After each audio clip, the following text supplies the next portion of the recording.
Hi, Eric. Hi, Aaron. How are you? Do you know that we believe in the book of Revelation? Sure. You bet.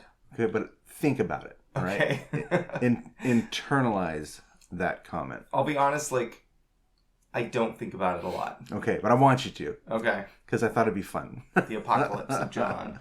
Yeah. Because it's an interesting statement. Just what I just said, that we believe in the book of Revelation. Yeah. Okay? We believe the book of Revelation to be the Word of God. Yeah. As far as it is translated correctly. We also believe it is a sequel. To what? To Nephi's vision in First Nephi. Yeah, that's a good way to put it. So, yeah. Yeah. But why do we believe that? Why? Because it's part of the canonized Bible, and everything in the Bible is part of the Bible in as much as it is translated correctly. That's not correct. Oh, no? That is not the correct reason. Are you looking for, is it DNC 77? Is that the answer? That's correct. Okay. Yeah. And that's one of the ways I wanted to start this episode, is to talk about DNC 77. Can I tell you an anecdote about DNC 77? Yeah, you can. But I feel like we should state some terms up front. Oh, before you do. This is a very personal story. It has nothing to do with Joseph Smith. Oh, okay, great. I believe it was the seminary teachers arranged a special fireside, and some expert guy came in and was in the relief study room, and all of the seminary students were there, which means all the youth, right? Yeah. And I forget what question he asked, but I happen to know the answer was DNC 77. It was probably what section is in a Q&A format or something like that. Yeah. And I happened to know that because I just happened to be thumbing through the DNC board in seminary a couple days before. Uh-huh. And I said, oh, it's DNC 77. He was so mad. It's like, were you looking at my notes? He accused me of looking at his notes. And instead of being upset, I took a lot of pride in that. Oh, that's great. Yeah. We're not looking at my notes this time. I actually have no idea. Everything so far has been a surprise because I think you did mention this was going to be on Revelation, but I had completely forgotten. Yeah. And I'm not sure I've ever come in as blind to an episode as I am today. Well, that's good, because I've prepared a route for us, and I think it's going to be really fun. That's good. Normally, okay, so I should say this is a bit of an attitude adjustment for myself. Okay. Because I was kind of getting, I've over the last, 40 years of my life, Yeah. have kind of grown tired of the book of Revelation, but specifically all the speculation that comes around with it. Yeah, I used to be a big, I just realized I used to be kind of a big millennialist. Uh-huh. The millennium and creation were the two bits of scripture I thought were most interesting. And in a previous era, might have turned into my gospel hobbies. But instead, because I am, came of age in the 21st century, I just am not interested. Yeah. And a little dismissive. And I think there are other more important things. Well, there are more important things, sure. Right? But that's not what our show is necessarily about. No, our show is not about the important things. Our show is about the strange things. Sometimes, the delightful things. Sometimes it is. But in this case, we get to talk about some of the fun stuff. And so of course I'm teaching this in seminary, or we just finished seminary. Happy holidays, everybody. Yeah, this Mormon next. It was weird that this was kind of the last bit that we taught before the new year, right? Mm-hmm. Before Christmas. So it's perfect. It's the end of all things. It's the end of all things instead of the beginning of all things. Yeah, that's how you spin it, I guess. My seminary partner and I, we compressed it though, so we did fewer lessons on it. We squeezed in some Christmas stuff instead. Just a bit, just as a treat.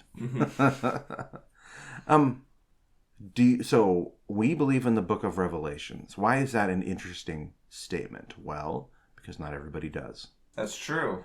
It's not part of every scriptural canon. Here's an interesting trivia question, and I don't know the answer. Okay. And I'm not convinced that it's an easy answer. Okay. Okay? But we're going to take a stab at it anyway. What churches believe in the book of Revelation? I believe the Roman Church does. Okay.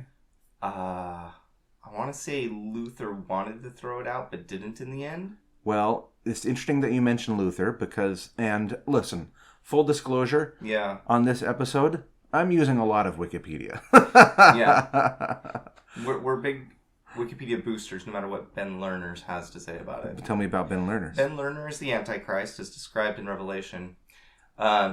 No, actually, I kind of like Ben Lerner. He wrote a book called I have no idea what's happening. Poetry or Why Hate or something like that. Anyway, it was a good book and I liked it. But he recently came out with an article in Harper's just last month, I think. And it was a fictionalized account of how he intentionally used a series of sock puppets and underhanded means to pervert information on Wikipedia and then send those lies out into the wild as people rely on Wikipedia because it is generally a very reliable source. Oh. And so, and I just heard an interview with him Saturday on one of the Saturday NPR shows, and the article was like something from 20 years ago about how we shouldn't trust Wikipedia instead of a grilling of him and how he perverted one of the finest things that humanity has created. Like they didn't question whether what he did was right or not. They just treated him as like this clever gotcha journalist. And I think it was an appalling interview. And I think what he did was appalling. And I think that the ethics of it are going unquestioned by the journalistic establishment. Wow, I've never heard of this controversy at all.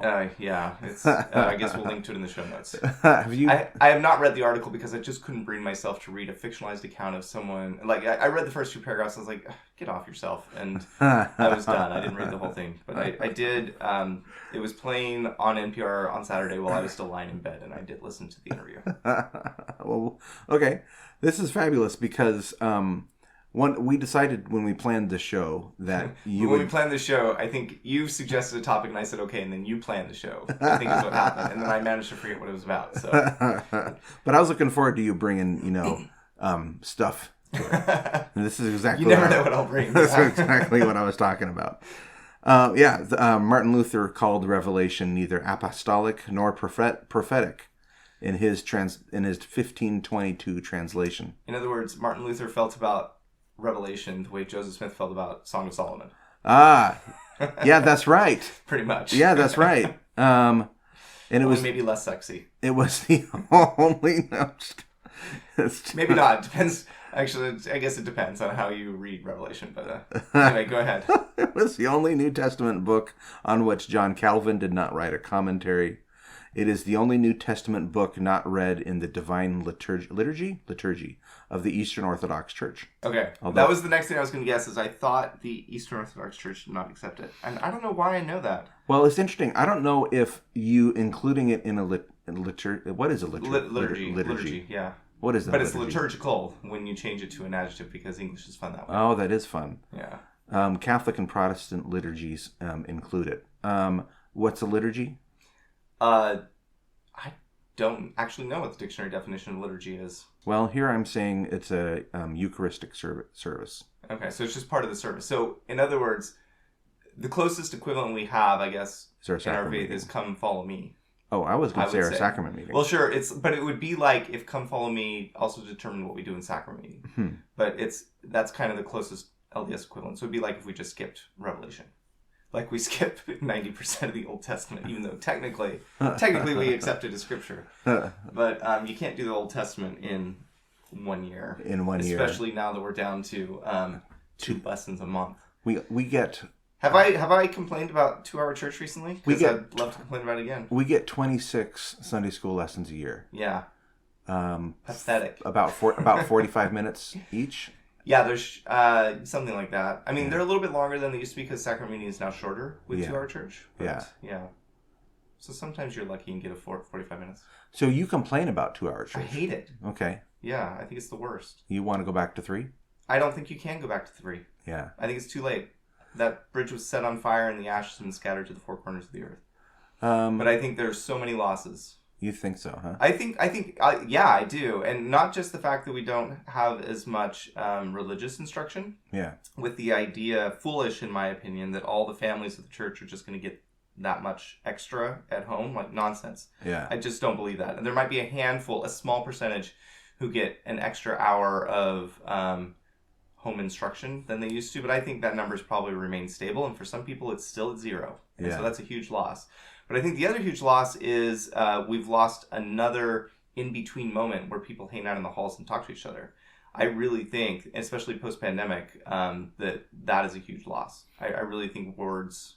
This is based a little bit on our experience in the Berkeley Ward, but also just a lot on the scuttlebutt I hear from other people. I think people just don't know each other in their wards like they used to. I think that it is eroded relationships at the ward level. Interesting perspective. I like 2 Hour Church, but a lot of people do. I wasn't thinking very deeply about it. Yeah, and I think that the idea of less church is intrinsically a crowd pleaser, but I don't think it was a good idea, and I don't like it. You don't like it.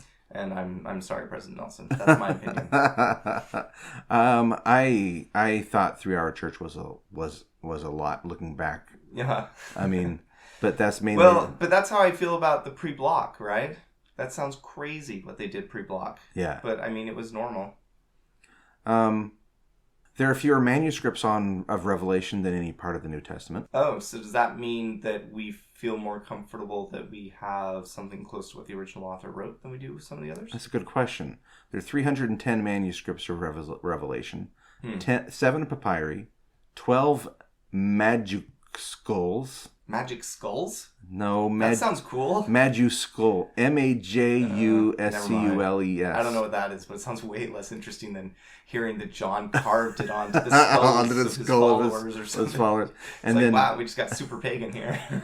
291 minuscules.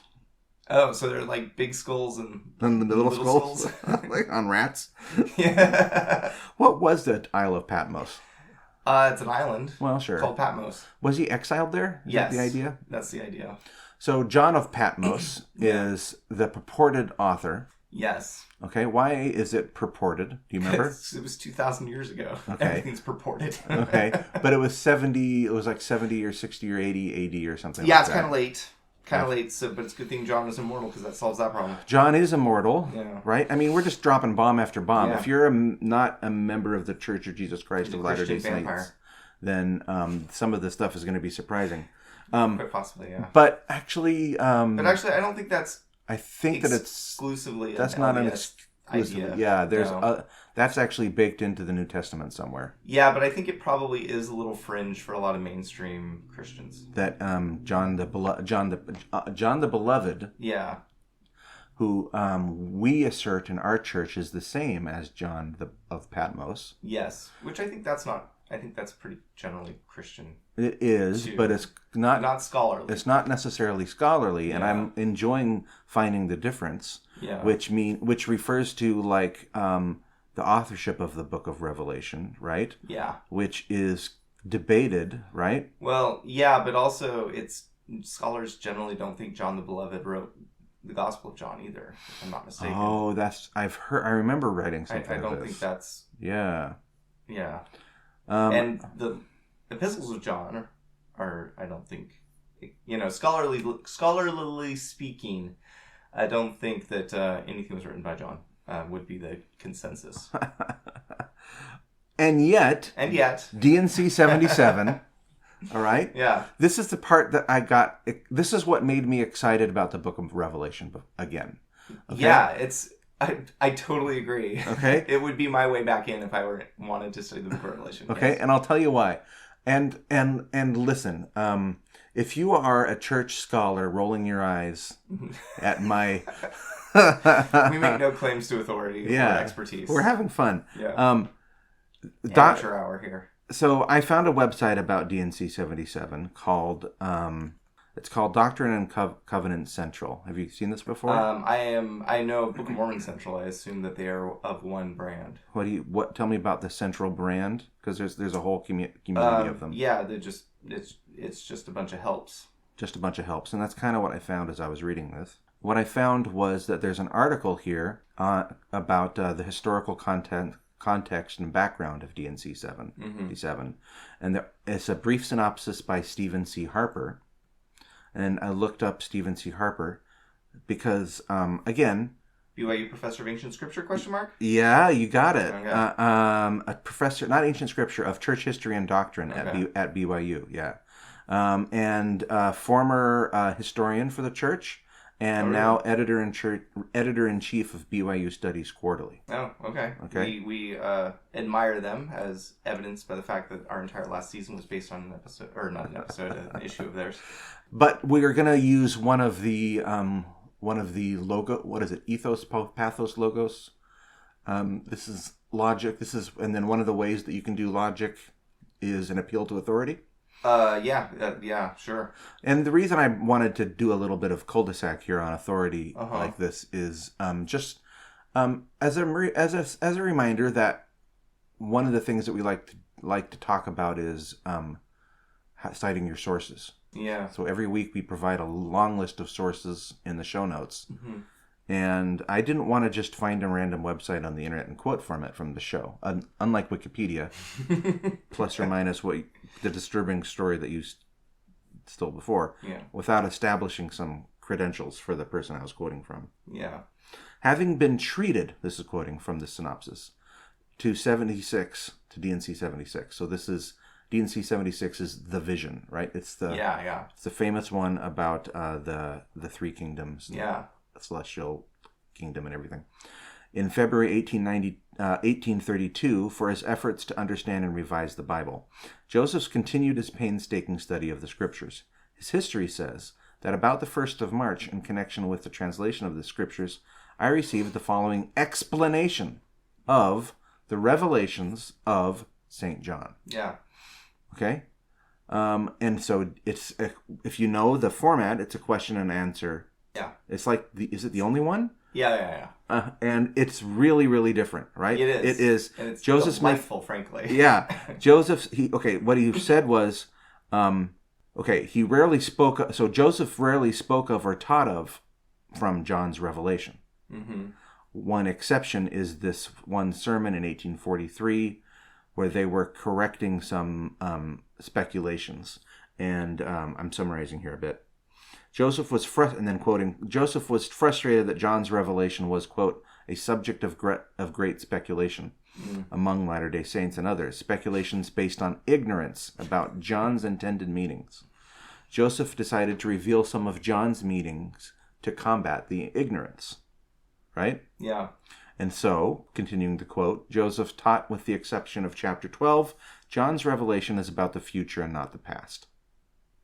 All right? Oh, they were speculating it was to do with the past? And it turns out they're not the only ones. And really? This is the thing that I really enjoyed learning, or one of them, when I was preparing from seminary. Yeah. Okay? Just you wait. Okay. This is really fun. Okay? John saw... Okay, this is such a great quote. John saw curious-looking beasts in heaven. Yeah. He saw every creature that was in heaven. This is Joseph Smith speaking. Yeah. All the beasts, fowls, and fish in heaven. Actually, they're giving glory to God, I suppose. Joseph continued. Mm-hmm. John saw beings there that had been saved from 10,000 times 10,000 earths like this. The strange beasts of which we have no conception. All might be seen in heaven. Oh. John learned that God glorified himself by saving all that his hands had made, whether beasts, fowl, fishes, or man. And then going back to Stephen Harper. Because of 77, Joseph knew what the beasts represented. He had a key to John's revelation and was not a hostage to the rampant speculation.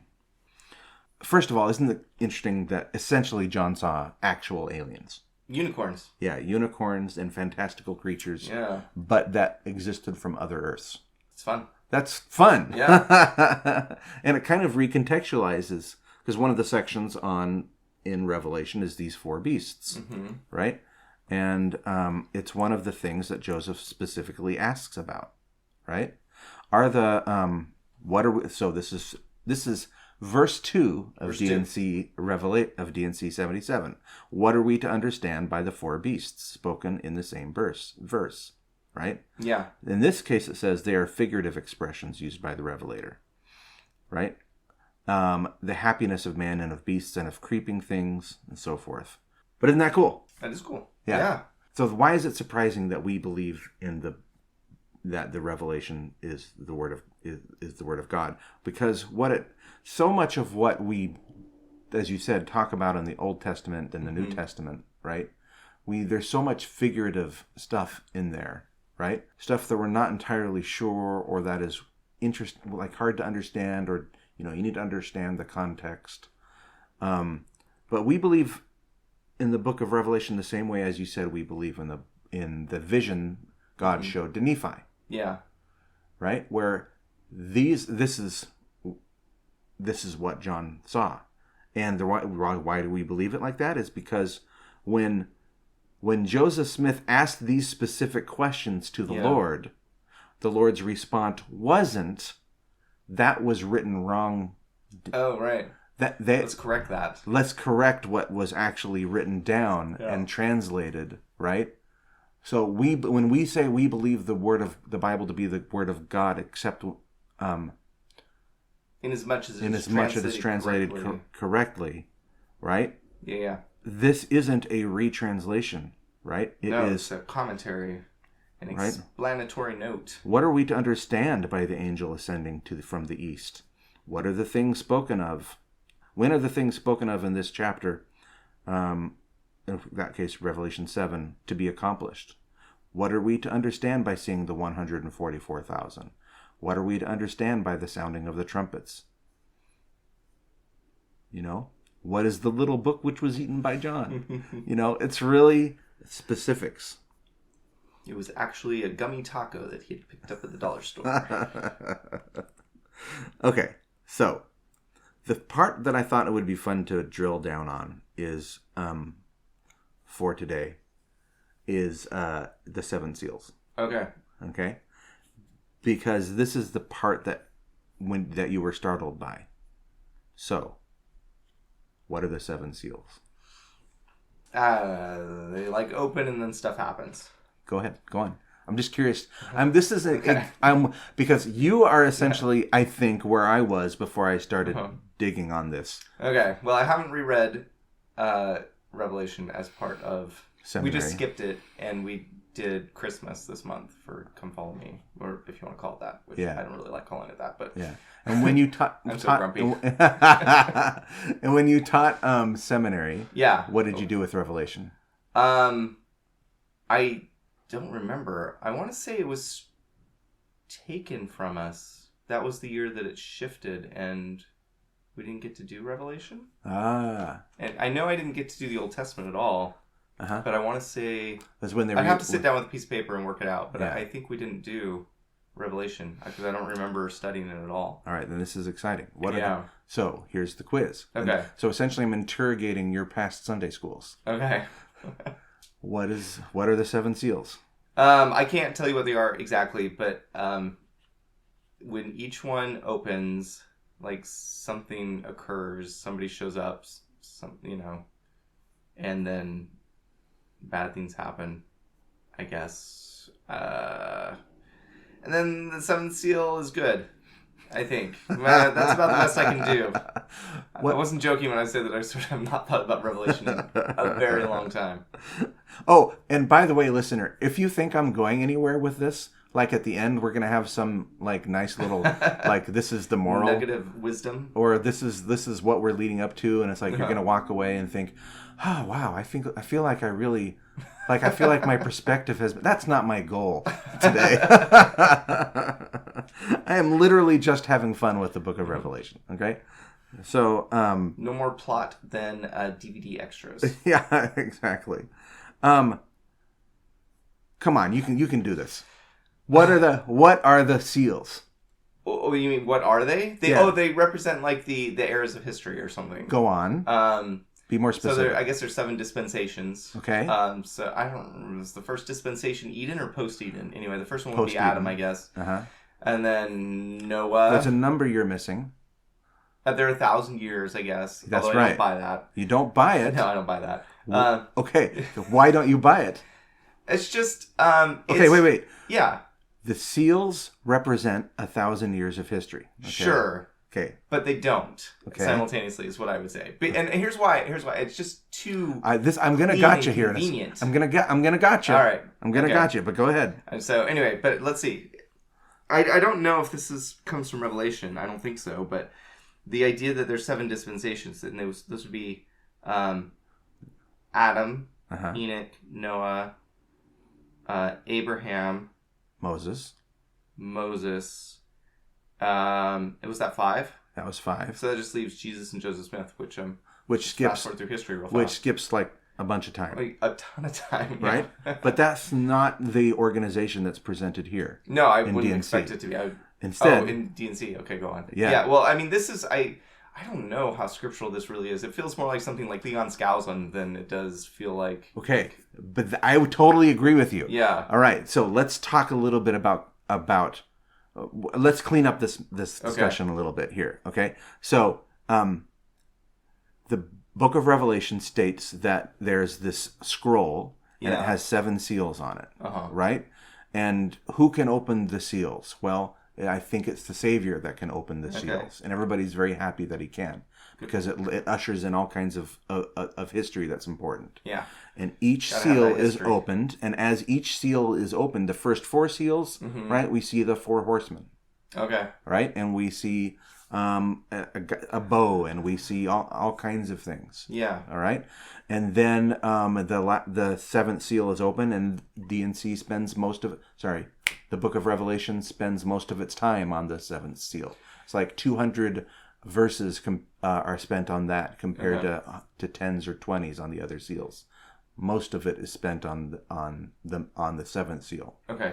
Right? So, but the doctrine that these seals represent 1,000 years. Yeah. Who else besides the Church of Jesus Christ believes in that? And I think the Jehovah's Witnesses do. I think. Oh, interesting. By the way, that's not who you had on your list. No, my list is nobody. Oh, nobody. Oh, really? Wow, 0. Okay, well, I'm probably wrong then. When we are what are we to understand by the 7 seals with which it was sealed? This is verse 7. That's what it says, is 1,000 years of history. Verse 7, D&C 77. We are to understand that the first seal contains the things of the first 1,000 years, and the second of the second 1,000 years. Oh, okay. And so on until the 7th. Okay. So this is my gotcha moment. Okay. Yeah, I didn't know that. Okay. Can I ask a distracting question? Yes, but we have to talk about Skousens. Okay. Oh, okay. Let's get it out But ask your distracting question. Okay. Well, you said the first 4 seals, each one was one of the horsemen. Yeah. And it made me realize that the 4 horsemen of the apocalypse, it means apocalypse, meaning Revelation, meaning the book of Revelation. Yeah. It doesn't mean the end of the world. Exactly. Okay. So your distracting question is going to set us up for this next part of the discussion. Which is also Cleon Skousen or something else? Well, let's do the Cleon Skousen version now. Okay. Tell me about Cleon Skousen. He's part of a proud tradition of Latter-day Saint right-wing nutjobs who write books. There are lots of them. He's one of the most important ones, one of the most influential ones. I remember seeing his first 1,000 years, second 1,000 years books at my grandmother's house, and they were large and intimidating, and I don't know that I ever opened one. They're currently being reprinted, if I'm not mistaken, by some Latter-day Saint right-wing nutjob factory. Mm-hmm. He's very influential. He was very anti-communist. Did he also write The Naked Communist? I think that was Cleon Skousen. Interesting. I have a copy of that book. It has a really cool cover. I've also never read it, but I have it. It's this super cool looking book. Yeah, so I'm sure he was a John Bircher. We've talked about the John Birch Society in the past and its connection to Ezra Taft Benson, and we can put a note to that to that episode in the show notes. I don't know. Is there? I mean, well, my point is that I remember a video. Yeah. Oh, really? Oh, him? I know they exist, but I've never seen them. A video called Prophecy. Is that him also? Well, let's just Google it. My main thing about him and his ilk is that they're just so dang confident that they're right. And confidence leads people to believe what you're saying. And so sort of like Bruce R. McConkie and his Mormon Doctrine and some other books like that. Very influential mid-century. Very influential. Mid-century, 1900s. Because they're so confident that people believe you. Yeah, they're so confident. And this is one of the things that I wanted to point out. But how do you spell Skousen? Skousen. I know this because I took a class from Royal Skousen at BYU, who was a relative. I think Cleon was his uncle. I'm not sure. Anyway, he's the one who has done all the really spectacular research on the translation of the Book of Mormon and the different manuscripts. And it was a really good class. It was history of the English language, and I really liked it. But the one I remember, and maybe it wasn't Skousen, was someone walking around Israel and saying, like, this is where this is going to happen. I am familiar with those ones. I've seen a couple of those. I think that's also Cleon Skousen, if I'm not mistaken. Yeah. Yeah, I think so. And but I think I remember being very taken by it when I was a in kid. The library at the church. We have a ridiculous library. Maybe before it got cleaned out 2 or 3 times, but yeah, I've tried to preserve a lot of the VHS. The thing that was interesting about these videos and these speculations, right, is exactly what you said: the confidence. And so confident. And it's kind of the source of my irritation over the until recently, which was that I just didn't believe I couldn't believe the kinds of stuff they were speculating because they were very specific, right? So specific. And they would say, like, this is the arch that Jesus will walk through, and he'd walk over to the Mount of Olives and say, this is where the Mount of Olives will split, this right? This is where the 2 guys will be killed. These are where the 2 prophets will lie dead in the street. And I was teaching this. And I was like, man, even when I was teaching it recently in seminary, I was like, man, I kind of hate this stuff because it is so distracting, right? Yeah. Because it is so easy to rabbit hole. It is so easy to make this your personality. Yeah. Right? Because it's so interesting and because it's so scary. Yeah. Okay? Sure. Specifically the stuff about like the wars and rumors of wars and the 2 prophets lying dead in the street. Yeah. Right? And it's like, it's scary. Well, and it also, like... Which means it's fascinating. Really tightly tied to a lot of what the conservative personality has become in the last 80 years. Well, the prepper personality. Right. That's that specific branch of conservatism that's, like, afraid of the future. Yeah. Like, it fits in really nicely with all that sort of stuff. Both afraid and excited, right? Right, because you want the world to end. You want the world to end because that means, well, maybe. You want the world to end because it means that that Christ is coming. Yeah. Right? This bubble of speculation and is exactly what Joseph Smith was irritated by as well. Yeah. Oh my gosh, you're right. Okay? Yeah. It's exactly what he and that's why he got the book of Revelation. I'm sorry, that's why he got the D&C 77 is to answer some of these questions. Because however confused and we are in Mormonism about the book of Revelation, the Christian world is even more confused. Sure. Listen to this again from Wikipedia. I'll listen.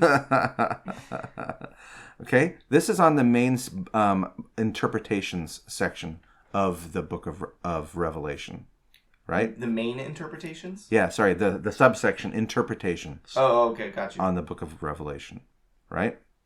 I'm going to skip just to the part where, here it is. This is the eschatological subsection. Okay, that's all right. I think I finally... Can I guess what that word means? All right, hit it. I've looked that word up probably 100 times, and for some reason it just never sticks with me, but I think it's finally stuck. Eschatological means having to do with the end of the world. This, Google says it's to do with death, judgment, and the final destiny of the soul of all mankind. All right, close enough. You're pretty close. I'm pretty close. Yeah. I'm never going to learn this word. There are a few words that just will not stick in my head, and that's one of them. Most Christian interpretations fall into one or more of the following categories. Okay. Historicism, which sees in Revelation a broad view of history. Okay. Right? Is that like that's the Cleon Skousen view? Would we say that he fits in there? No. Okay. They see in Revelation a broad view of history. So it's only the past. Let's take a look.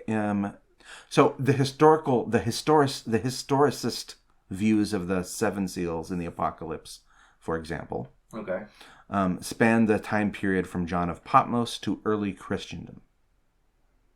So right? So specific, and then specifically these this one interpretation of it is that it's a view of history, stuff that actually happened like around the time of Christ, that kind of era. So it's historical. Sure. Whether or not it's exactly the time of Christ, or maybe up to like a few hundred years after, maybe, from what I was reading. Okay? Oh, wait. Let me see if I understand this correctly. Are you saying that during those 400 years, that was how people usually interpreted it? No. Or are you saying that that's the time period described by the... historicists. The historicists' interpretation of the book of Revelation. Is that it covers that 400 years? Yeah, that time period. Wait, then why do they call them historicists? Because that would still be the future. So in other words, no. These are like modern historicists. So like over the last 2,000 years, you're writing a book about the book of Revelation, trying to interpret it, right? Okay. Your interpretation is that John of Patmos was seeing a vision about this narrow time window. The time just after he wrote it. Just after he wrote it for a few hundred years. Why do they call themselves the historicists if they still think it was a future? They think it was a future that's now the past. Yes, exactly. To them, the book of Revelation is... Because another interpretation, right, is the futurists. Okay? Which is still in our future is what that means. Oddly enough. No. Okay. Futurism believes... wait, you're correct. Okay. Futurism... I win this round. Yeah, you do. Believes Revelation describes future events. Right? Okay, that still have not occurred. Yeah, modern believers of this interpretation are often called millennialists. Okay. All right? Okay. Preterism. Millennialists, not millennialists? Yeah, correct. No, you're right. Millennialists. Okay. Yeah, good. Preterism. Preterism? Yeah. Okay. Preterism. How do you spell that? Preterism. Huh. Okay? Mostly refers to the events of the apostolic era, or at the latest, the fall of Jerusalem or the Roman Empire. So it kind of overlaps to me a bit with historicism, right? Okay, yeah. Then there are the ones that we would expect. Okay. Idealists or allegorical. Where it's all just pretty stories that mean pretty stories. Things. An allegory of the spiritual path or the ongoing struggle between good and evil. All right? Sure. Can I just point out real quick that... yeah. And that's just the kind of evangelical Christian. There's also Eastern Orthodox, Seventh-day Adventist. I thought we decided the Eastern Orthodox rejected it. It's not read during the rites. Okay? Oh, but doesn't mean it's... Doesn't mean it's not... They don't look at it and have opinions. It rejects attempts to determine before the fact if the events of Revelation are occurring by mapping them onto present day's events. Oh, okay. So they just refuse to... They have my attitude, I guess. By taking to heart the scriptural warning against those who proclaim he is here prematurely. To make yourself ready and morally for the end times, as a thief in the night. So they're like anti-Mary Baker sort of interpretations. Uh-huh. I don't know what that means. There's another section of Doctrine and Covenants where somebody who was a Christian Scientist comes to Jesus and the Revelation says Christian Science is wrong, basically. Oh, interesting. And not only is Mary Baker Eddy not a woman, but Jesus has not already come and he won't come as a woman, so just knock it off. Oh. So basically anybody who's trying to say that this has already occurred is wrong. Okay. There's a problem with that, though. Okay. If no one who ever says it has happened can be right, then the events can never happen, because then people who say they happened will be right, and that can't happen. That's dumb. Yeah. All right. So what I was going to say a second ago is none of these interpretations, including D&C 77, necessarily precludes the legitimacy of another. Okay. I mean, that's one of the natures of this sort of thing, right? Is it can do more. I mean, we say this about Isaiah all the time, right? It can be about near future and far future and the past. But can it? Poetic works. I mean, that's what literature does. It's about more than one thing. We're to understand that the first seal contains the things of the first 1,000 years. Sure, but that doesn't mean it doesn't mean other things.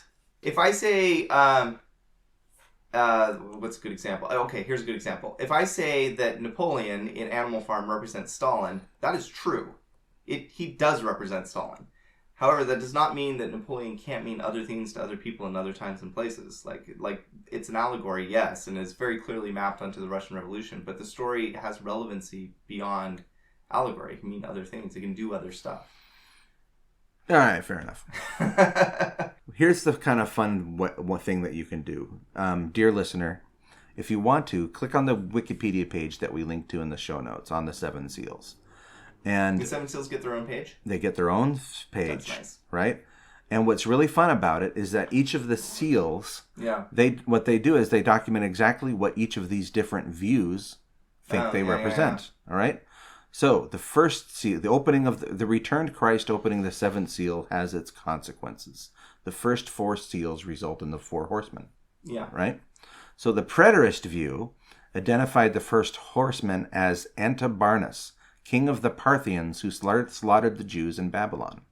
Right? Mm-hmm. However, another fellow, Ernest Renan, interpreted the first horseman to be symbolic of the Roman Empire, with Nero as the Antichrist. Right? Okay. So these are all kind of like guesses as to what's going on. It's confusing. Yeah. Okay? Yeah. The historicist view agreed that the first seal opened was the death of Christ. Mm. Okay? Although that's not universally assumed. The futurist view represents the Antichrist who will head the revived Roman Empire at the end of history. The idealist view, the rider is a symbol of the progress of the gospel of the conquering Christ mentioned in Revelation.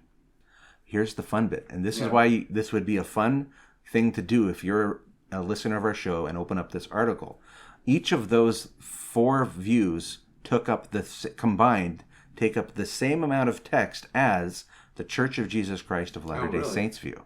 All right? The period involved is from 4000 BC to 3000 BC. It extends from after the fall of Adam, which, according to the Ussher chronology, so hold that for a second. Okay, I will. Was from 4004 BC to shortly after the translation of Enoch and his city in 3017 BC. The white horse is an emblem of victory. The bow is an emblem of war, and the crown is the emblem of a conqueror. Enoch is understood to be a kind of general who led the gods to war and went forth conquering to conquer. Right? The conqueror went forth conquering to conquer. That's good writing. Went forth conquering and to conquer. Precious little is known about Enoch and his city, but a few verses later it stated that the Lord called his people Zion because, and this is now quoting the Pearl of Great Price, Moses chapter 7, the Lord called his people Zion because they were of one heart and one mind and dwelt in righteousness, and there was no poor among them.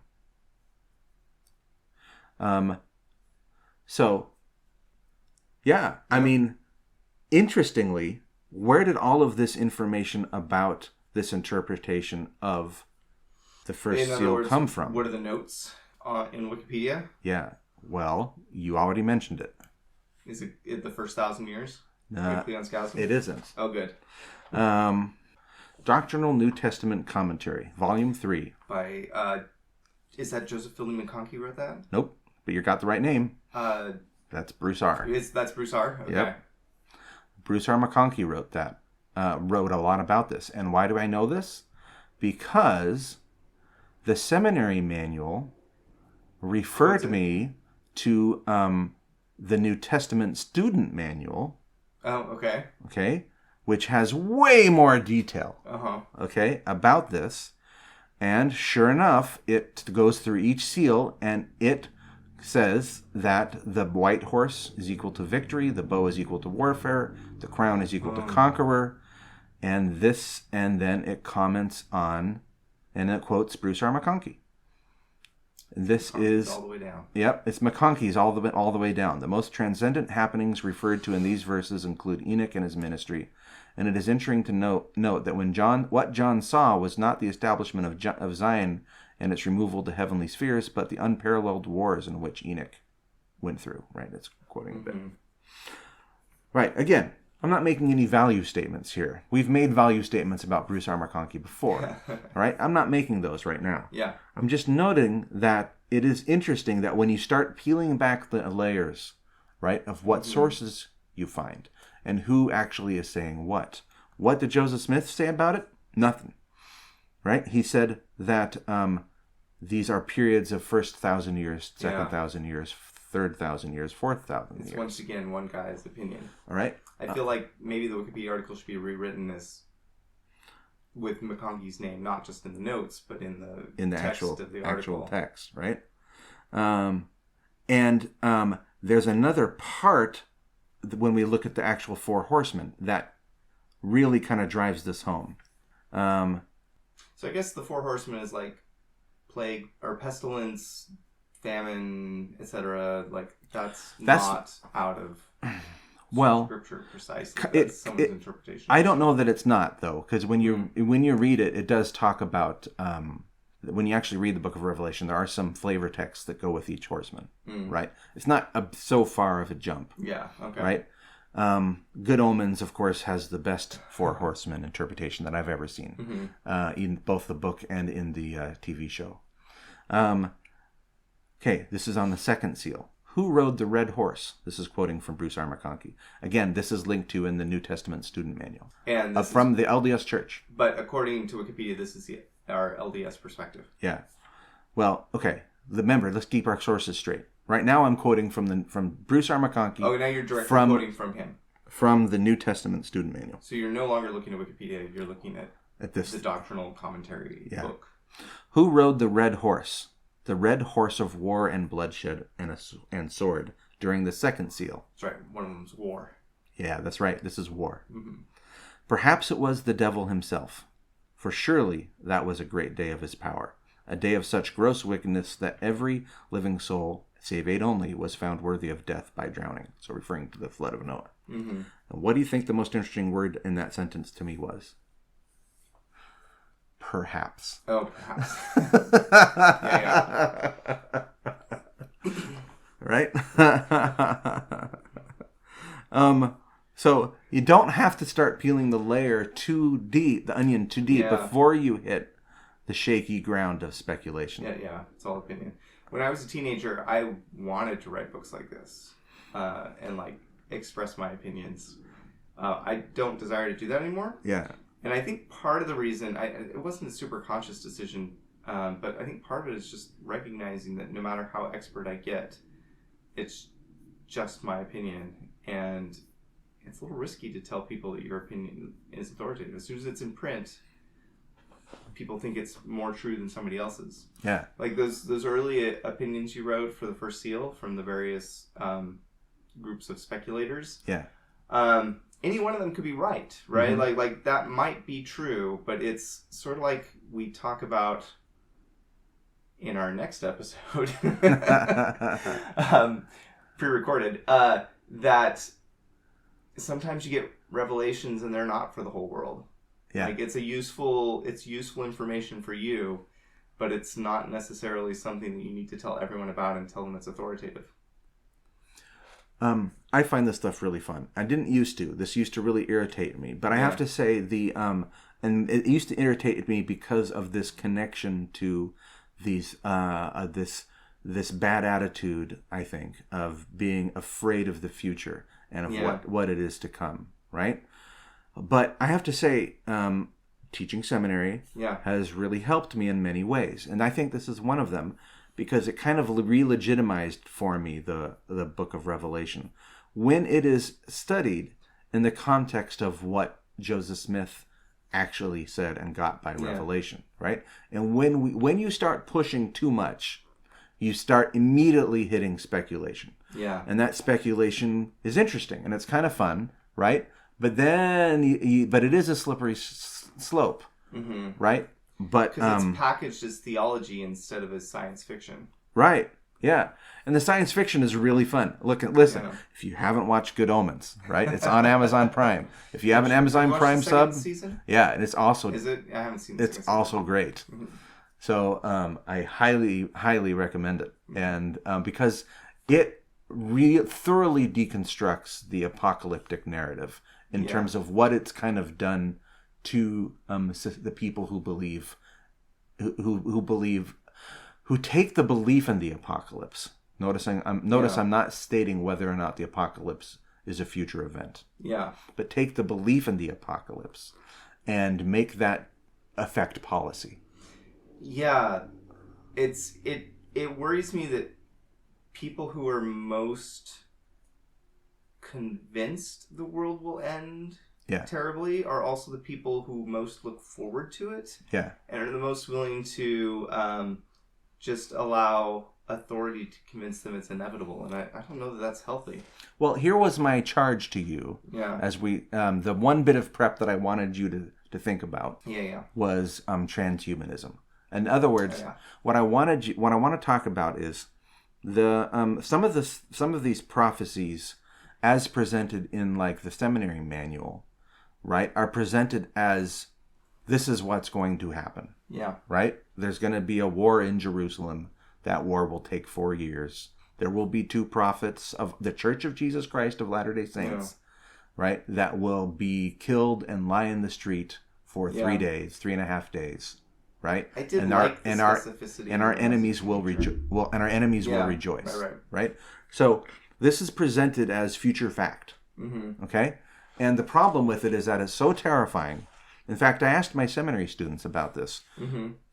I asked them, assume for a moment that the things that we just read about are literal fact. Yeah. How does that make you feel? Right? Yeah. Their response was fear. Yeah. Okay, and then I said, now assume that it's metaphorical. Yeah. How does that make you feel? And the one response I got that was so interesting, confusion. Because if this is an allegory, what? What's allegory for? Okay, so I don't know. That was my answer to them. I just don't know. All I can tell you is that there are these prophecies, and that they're interesting, and they don't affect our day-to-day lives, right? And they can be interpreted wrongly. And now, as I've told you, Joseph Smith was very frustrated by over-speculating on this stuff. So, what's an alternative view? Well, let me preface this alternative view by saying that it is prone to the exact same sort of failures of imagination that we're talking about, of turning everything literal and specific and thinking they know exactly what's going to happen. So I would caution against that. And now let's talk about it. So transhumanism in general is the idea that the fate of humanity is to eventually leave behind the stuff that we think of as being mortal, like bodies that break down and decompose while we're still living in them, that our minds will escape to the ether, some future version of the World Wide Web, perhaps we will merge with artificial intelligence. Anyway, to what it means to be human will cease to be what it is now. Mm-hmm. That we will move into some higher order, which looks something like computers, but is better. Mm-hmm. That's the basic idea of transhumanism. So Mormon transhumanism, I believe the website of an official group of believers in this idea is mormontranshumanist.org, but we will double check that and put it in the show notes.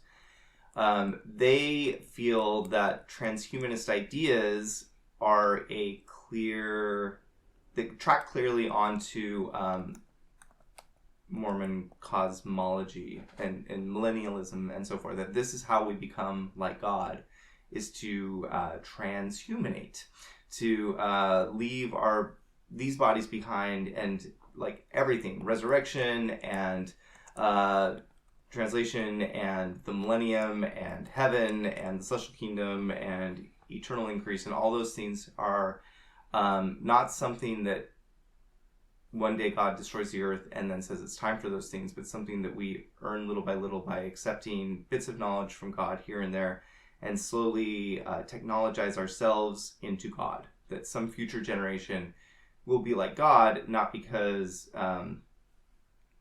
there is some magic resurrection that happens in a moment, but because of gradual change that is inspired by God and leads us to become like God. So the reason why I wanted to bring this up is because that last bit on gradual change is the part that, when we've talked about this in the past, that most excited me. Yeah, and it's I don't think that we're going to merge with ChatGPT and that will make us like God. Like, that seems overly simplistic to me and wrong, but I think that there's a lot to this. Like, it makes a lot more sense to me than the world will get destroyed. And anyway, but what about it excited you? Well, I just think I don't understand apocalyptic events. Yeah. Right? The idea that a big war will happen and these powerful, interesting, confusing things will happen. Yeah. I don't understand them, right? I think it's fascinating, but I don't understand them. Yeah. And I think they're more fascinating now than I used to. And I'm sure that will fade as I go back to teaching the Book of Mormon next year. And it'll be time to leave these things behind. Yeah. But what I do see in reality is a gradual improvement, right? Yeah. And one of the problems, of course, with the way news is done in the world is that it gives you lots of bad news, right? Right. But if you go looking, and we've talked about how this before, there's a World Happiness Report that you can look at, for example, and it talks about things like how do you measure happiness, what are some of the metrics. If you look at literacy, it's going up. If you look at poverty, it's going down. If you look at crime, it's going down. But you have to look at worldwide averages. Right. You can't just look at spikes, statistics, anecdotes. You can't look at like a brief 4-year term, a brief 2-year term. You can't look at stuff like that. You have to average things over generations. Yeah. You have to look at the world as a whole and not just include the Western United States. Right. But look at what's happening if you take an average of India and China and Europe and Russia, all these things together, and Africa, they all add up to a trend, right, that is gradual, right, towards increased happiness. Yes. Right? As we solve the plastic problem by making new biodegradables, right? As we solve the energy crisis by creating more efficient sunlight conversion systems. Yeah. As we solve the carbon crisis, preventing climate change by figuring out ways to sequester carbon, either biologically or artificially, right? Or reducing our carbon emissions through clean energy, right? As world population growth slows to the point where the 12 billionth human will never be born, because people generally reproduce less when their needs are satisfied, right? And you can, to the point where we can create a stable environment for us, right? And then what will happen after that? I don't know, right? But that's actually where we're going. If you look at, that's what it looks like. If you look at the funding priorities, not just of the United States, but of the world, on average, I believe what you would find is resources being diverted to these causes that will save the planet, right? That will make it so that we can create a Gaia for ourselves, right? Assuming we move quickly enough. Assuming we move quickly enough and the right people are in charge. But even when the wrong people are in charge, they're only in charge temporarily. Right. And we can and again, averages, gradual change is what will lead us to somewhere useful. Yeah, I mean, the 20th century saw two of the most deadly wars in human history. Yeah. And yet the average over the course of that 100 years was life got better for people. Yeah. I found the website. It's called transfigurism.org. Oh, it's not called Mormon Transhumanists. Did they drop in the Mormon upper left name also? In the upper left it says Mormon Transhumanist Association. Oh, okay. I think this is the same thing. I'm sure it is. Yeah. Right? And there's a bunch of fun stuff here. I actually, we could do a whole episode and we could invite one of them on. Like I said, I don't really buy exactly what they're saying because for the same reasons I don't buy exactly what Cleon Skousen is saying. But I do think that their ideas are just as worthy of being part of the conversation, and they're worth reading once and letting them like see how they pickle your own thoughts. Pickle or tickle? I said pickle, but tickle's good too. The Immortality Upgrade is an article by Don Chan on The New Yorker that also looks like it treats these things. And I haven't read it yet, just found it as we were talking. And I don't know, it's a New Yorker article. It's a thing about transhumanism and Mormonism, so it's probably worth a read. In the New Yorker. Yeah. I'm excited to find that in the show notes. All right, so what are our conclusions of today's show? Don't be overconfident. Yeah. Don't be overscared. Yeah, don't be overscared. Again, I just want to say it again. The book of Revelation is the word of God. Okay? Yeah. Because to me, that is an astonishing fact. It is something that I really didn't think was true. Yeah. Okay? I really didn't. It's God's surrealist phase. Right? It really, I mean, people say, oh, we're going to do the book of Revelation again. Or, You know, it's like, this doesn't make any sense. How could we possibly do anything with this information? Last week? Yeah. That's basically what happened. It was kind of the attitude. And so we oftentimes skip it. And that's okay. Because there are more important stuff, right? We have seasons of we have seasons, especially because it's like our only Sunday school lesson in December and we want to talk about Christmas, right? So, and that's totally fine. Yeah. We've done years of shows without covering it ourselves, right? You don't have to spend any time on it, right? But it's there, right? And it's ratified by Joseph Smith in the book of 77, in D&C 77. Yeah. Right? It connects John of Patmos to John the Beloved, Saint John. Maybe it implies that. Maybe it doesn't directly connect it. Yeah, it's there's the other section in D&C, which I think is near 77, but the one about the Apocrypha, and Joseph Smith was trying to decide whether to translate the Apocrypha like he had the rest of the Bible, and see our translation episode for what translate might mean. And God was like, it's not worth it. I mean, there's good stuff there if you want to spend time on it, but this you don't need to mess with it. And I kind of have that attitude about a lot of things. Yeah. So. And if this is all you ever do with the book of Revelation and is listen to the show and go, huh, and maybe read that Wikipedia article and go, huh, well, that's fine. That's fine. All right. We're a proud member of the Dialogue Podcasting Network. Indeed we are. Yeah. Lots of great shows. Lots of great shows. We'd like to thank our writer of our music, Daniel Foster Smith. And find us on Discord. There's a YouTube channel. There is. And Apple Music, Spotify. Yep. We're around.